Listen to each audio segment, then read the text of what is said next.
Good morning. Good morning, good morning, good morning, good morning. Yun nga, pagpupunta ako sa simbahan. Hello guys, ipapakita ko sa inyo guys yung bag na napulot ko sa basurahan. Ito na siya. Ayan, ito na siya. At gagamitin ko ngayon. Magsisimba ako. Ayan, magsisimba ako. Gagamitin ko siya. Diba? Oh, ganda siya. Diba? So, swerte ko talaga na ako ang nakakita doon. Saka talagang nilalagay niya lang doon sa gilid ng basurahan. Talagang hindi niya talaga pinapasok sa basurahan itong bag na to.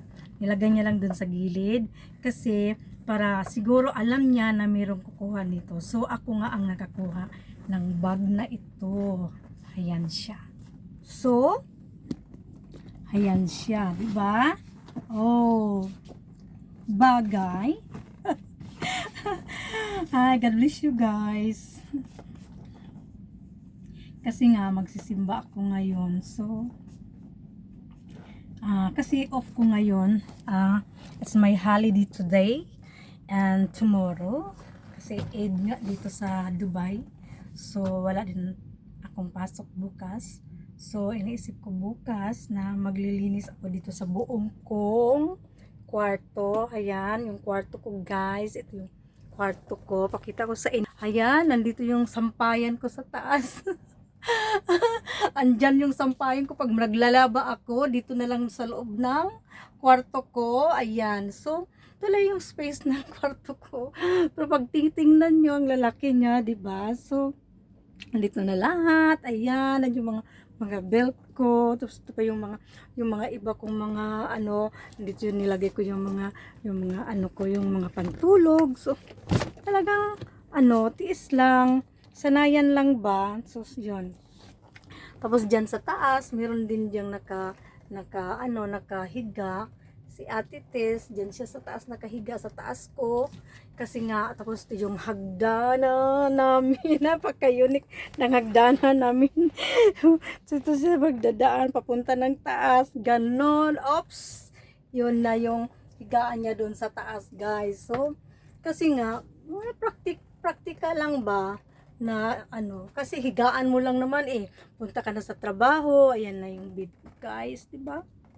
Sa trabaho, pag uwi mo, mayroon kang matulugan kasi napakamahal nga ng ano dito, ng room dito sa dito yung mga ano ko, yung mga abubot ko, ayan. So nagpapagawa ako ng mga ano diyan, di ba?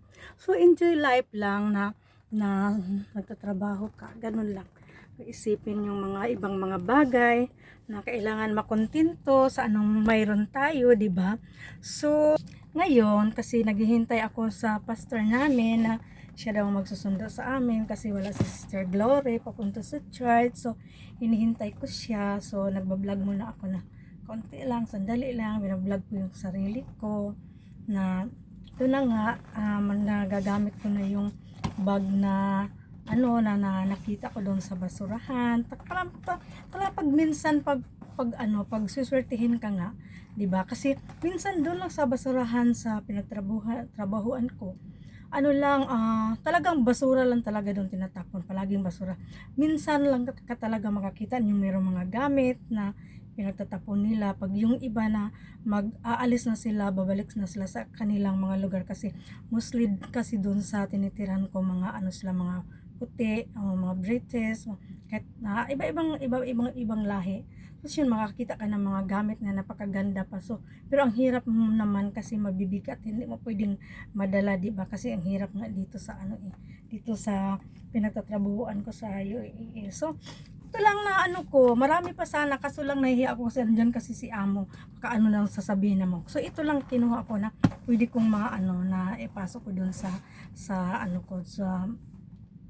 maliit ko na So, tara, 'di ba? So, thank you everyone for watching my video. God bless us all. Yan. So,